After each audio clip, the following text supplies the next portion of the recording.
नमो नमः। पुनः स्वागतमस्ति भवतां सर्वेषां संस्कृतशालायाम्।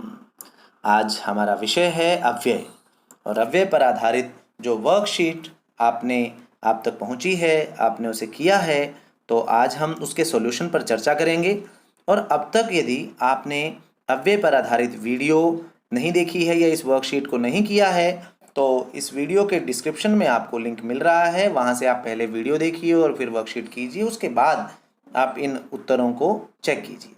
तो प्रथम प्रश्न है कि अधोलिखित मंजूषा पदैः रिक्त स्थानानि पूरयत। यहाँ पर एक मंजूषा दी गई है, उन मंजूषा में से आपने शब्द छांटना है और यहाँ रिक्त स्थानों में भरना है। उससे पहले मैं आपको बता दूं कि अव्यय, याद दिला देता हूं, आपको पता तो है ही कि अव्यय ऐसे शब्द जिनका कोई व्यय नहीं होता, खर्च नहीं होता, न व्ययम इति अव्ययम, जिनमें कोई परिवर्तन नहीं होता है, ना कुछ जुड़ता ना कुछ वहाँ से हम कुछ हटाते हैं, ऐसे शब्द अव्यय कहलाते हैं। तो आपने पाठ में इन शब्दों को पढ़ा भी होगा अपने पाठों में, सततम, एकदा, इति, यदा, तदा। अब सततम इसका अर्थ क्या है? सततम मतलब निरंतरम, हमेशा। एकदा, एक बार, क्योंकि आपको यदि इनका अर्थ पता नहीं होगा तो फिर आप इनका सही प्रयोग नहीं कर पाएंगे। इति, इति जब कोई वाक्य पूरा होता है तो उसके अंत में इति ऐसा जोड़ देते हैं, तो इसका अर्थ सामान्य रूप से ऐसा कह दिया जाता है, बाकी वाक्य के अंत में इसका प्रयोग होता है। और जब किसी की बात को उसी रूप में कहना हो, यदा, यदा मतलब जब, तदा तब, माँ, माँ मतलब नहीं, एव, एव का अर्थ होता है ही, तुम ही, मैं ही, ऐसे। उच्चैः मतलब जोर से, और परितः मतलब चारों ओर। अब आप इनका प्रयोग यहाँ कर पाने में समर्थ होंगे, मुझे लगता है आपने प्रयोग तो कर ही लिया है, आपको बस एक बार देखना है। तो देवालयम रिक्त स्थानम उपवनम अस्ति। तो देवालयम, देवालय के, और उपवनम अस्ति, उपवन है, कहाँ? बताइए। अब देखिए कहाँ आएगा, इसमें से कौन सा शब्द आएगा, कि कौन सा शब्द आना चाहिए? परितः। परितः का अर्थ क्या है? चारों ओर। कि देवालयम परितः, मंदिर के चारों ओर जो है वो उपवन है, बगीचा है। अग्रिम है रिक्त स्थानम एकः श्रृगालः आसीत्। एक श्रृगाल था, एक सियार था। तो कब? कब? एकदा, एकदा एकः श्रृगालः आसीत्। उत्तम जीवनाय प्रकृति ही रिक्त स्थानम शरणम। उत्तम जीवन के लिए प्रकृति ही एव शरणम। आपने तो देखा ही है, अपने पाठ में भी आपने देखा था, शुचि पर्यावरणम 10वीं कक्षा का प्रथम पाठ ही है। आगे है बहूनि अपत्यानि मे सन्ति रिक्त स्थानम सत्यम। बहूनि अपत्यानि मे सन्ति, बहुत सी संतानें हैं मेरी, इति सत्यम, इति सत्यम, इति यहाँ पर इस अव्यय का प्रयोग होगा, इति सत्यम। यूयम चापलम कुरुत, बीच में रिक्त स्थान भरना है आपने। तुम सब चंचलता मा कुरुत, न करो। बालकः रिक्त स्थानम रोदिति, बालक रोता है। और आपने देखा होगा बच्चा, छोटा बच्चा विशेष रूप से कैसे रोता है? उच्चैः, उच्चैः रोदिति। अब दो रिक्त स्थान बचे हैं, दो प्रश्न हैं। ज्ञानार्जनाय रिक्त स्थानम प्रयासः करणीयः।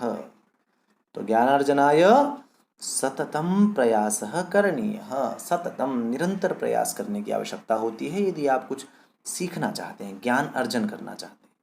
और अंतिम है रिक्त स्थानम वर्षा भवति रिक्त स्थानम मयूरः नृत्यति। तो यदा, यदा वर्षा भवति तदा मयूरः नृत्यति, इसे नृत्यति आप ऐसा पढ़ें। तो ये हो गया है। आगे हम द्वितीय प्रश्न को देखते हैं। अधोलिखित वाक्येषु अव्यय पदानि चित्वा लिखत।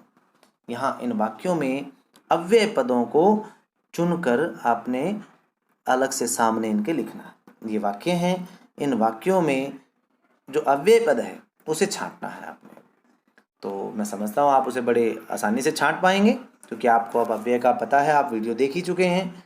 तो भक्तः सदैव ईश्वरं स्मरति, कौन सा है अव्यय पद यहाँ पर? सदैव, हमेशा, जिसका अर्थ है भवान शिक्षकः खलु। अब यहाँ इस वाक्य में खलु, खलु ये अव्यय है। पुरा हरिश्चंद्रो नाम राजा आसीत्, अब यहाँ क्या आएगा? कौन सा है अव्यय? पुरा। अग्रिम है यदि वर्षा भविष्यति तर्हि आतपः न्यूनः भविष्यति। अब यहाँ पर अव्यय पद कौन से हैं? तो यहाँ पर अगर वाक्य में एक से अधिक अव्यय पद आया है तो आप उसे भी आप दो भी आप वहाँ पर लिख सकते हैं। तो यहाँ पर दो अव्यय पद हैं, यदि तर्हि, इनका प्रयोग साथ साथ होता है। जब यदि आया है तो तर्हि भी आता है उस वाक्य में। आगे है यत्र धूमः भवति तत्र अग्निः भवति।